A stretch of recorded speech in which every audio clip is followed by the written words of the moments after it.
नमस्कार, मैं हूं आपके साथ हरीश पाराशर। आप सुन रहे हैं घुश्मेश्वर गाथा, सिवाड़ के 12वें ज्योतिर्लिंग जो शिव का है उससे जुड़ी हुई गौरव गाथा। आज सुनाता हूं मैं आपको घुश्मेश्वर मंदिर परिसर में स्थित बालाजी की उस दिव्य प्रतिमा का किस्सा। लीजिए सुनिए। अध्याय है बालाजी को लाए सिद्ध पुरुष।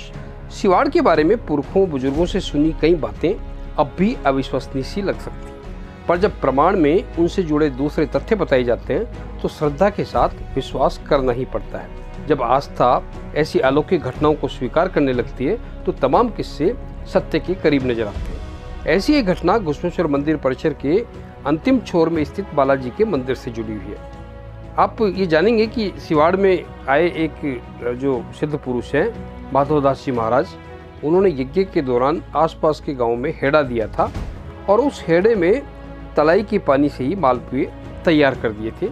ये घटना वर्ष 1928 के आसपास की है और तब सिवाड़ के पाटोदिया परिवार के बिरदीचंद की ओर से दिए गए एक पीपे में घी दिया गया उसने, और माधवदास महाराज ने इस तलाई में डालने को कहा और उसके बाद इस पूरी जो तलाई का पानी है वो घी में बदल गया था। ये जो मंदिर परिसर में स्थापित बालाजी की प्रतिमा है इन्हीं बाबा माधवदास से जुड़ी हुई है। कहते हैं कि यायावरी करते हुए बाबा माधवदास 12 साल बाद फिर सिवाड़ में आए थे। सिवाड़ वासियों ने उनका जबरदस्त स्वागत किया, पर बाबा तो शायद किसी और ही निमित्त आए थे। आते ही उन्होंने सेठ बिरदीचंद के बारे में पूछा, जिसने यज्ञ में एक पीपा घी का सहयोग दिया था। बाबा का इतना पूछना था कि सन्नाटा पसर गया।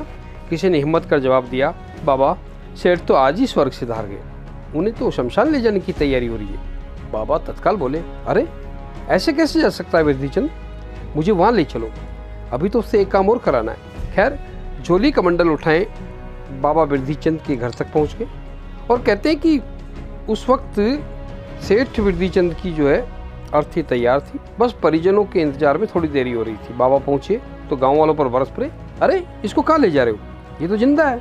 इतना कहते ही बाबा ने कमंडल से बिरदी की देह पर जल छिड़का और उसे आवाज लगाई, उठ बिरदी। सब हैरान। बिरदीचंद खड़ा हुआ, बाबा का अभिवादन किया। परिवार में जो माहौल बन रहा था करुण क्रंदन का, वो बाबा की जयकार से गूंज गया।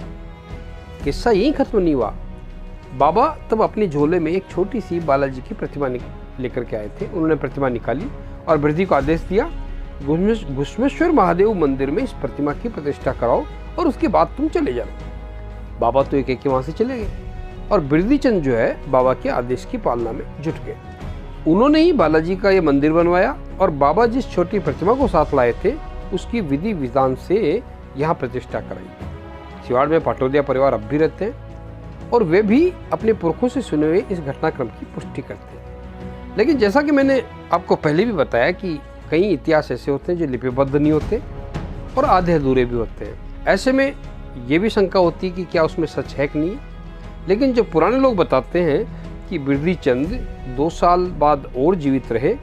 देखिए, जो अलौकिक जो घटनाएं होती हैं उनका कोई और छोर नहीं होता और ऐसी घटनाओं को चिकित्सा विज्ञान हालांकि कभी कभी स्वीकार करता है, लेकिन मृतप्राय हो चुके कोई व्यक्ति की देह में प्राण लौट जाए ये कोई मुश्किल नहीं है। ऐसे कई किस्से हमने सुने हैं। बालाजी की जो प्रतिमा है सिवाड़ के घुश्मेश्वर महादेव मंदिर में, उसको मैं शुरू से ही श्रद्धाभाव से इसलिए भी देखता रहा क्योंकि मेरे दिवंगत छोटे बाबा यानी मेरे पूज्य पिताजी के काका मूलचंद जी पाराशर इस मंदिर के गर्भगृह में घंटों साधना करते थे। लोग आज भी इसे मूलजी महाराज का मंदिर ज्यादा कहते हैं। बालाजी की प्रतिमा चूंकि मुख्य परिसर के अंतिम छोर पर है, इसलिए प्रत्येक दर्शनार्थी परिसर के अन्य तमाम देवालयों के दर्शन करते हुए यहाँ जरूर शीश नवाता है। अब जो बालाजी की जो छोटी सी प्रतिमा उसके चारों तरफ जो है सिंदूर का लेप हो रहा है और उस सिंदूर के लेप होते होते ऐसा लग रहा है कि ये कोई बड़ी प्रतिमा होगी, लेकिन वस्तुतः ये प्रतिमा इतनी है जो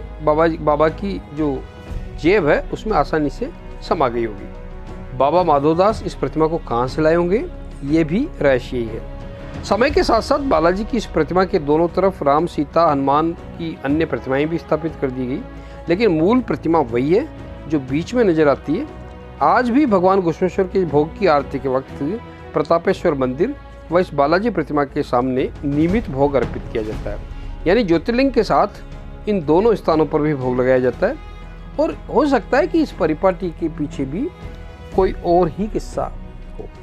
घुश्मेश्वर गाथा में आज इतना ही। नई कड़ी के साथ मैं फिर हाजिर होऊंगा। मुझे दीजिए इजाज़त। नमस्कार।